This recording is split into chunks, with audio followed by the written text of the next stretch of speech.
قرآنی دعا. ربنا اغفر لنا ذنوبنا واسرافنا في امرنا وثبت اقدامنا وانصرنا على القوم الكافرین.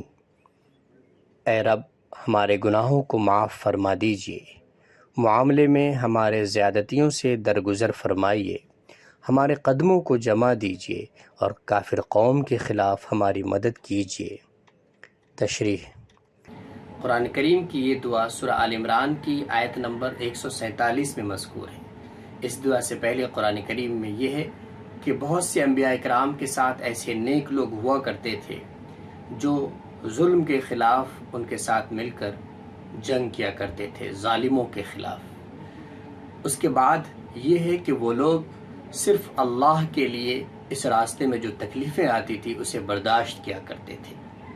اس کے بعد یہ ذکر ہے کہ اس میں جو زیادتی ہو جائے اس سے معافی مانگی گئی ہے، یعنی بدلہ لینے میں بھی اسلام کے اندر یہ ہے کہ بدلہ لینے کا ظالموں سے حق ہے، لیکن اس میں بھی زیادتی نہیں ہونی چاہیے، ورنہ قیامت کے دن اس کے بارے میں بھی سوال ہوگا. English.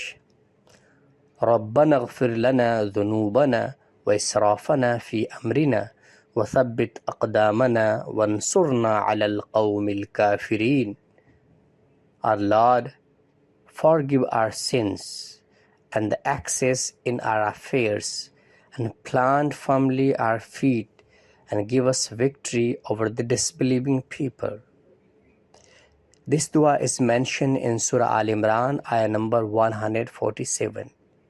Before this dua, it is mentioned in the Quran that with many prophets there have been good people who fought against oppression and cruelty. They were bearing difficulty in this cause for the sake of Allah, and they were praying to Allah with this supplication.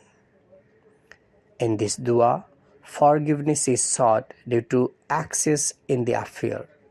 It is because in Islam, though it is allowed to take revenge against the enemy and oppressor, but it's not allowed to go to extreme in revenge.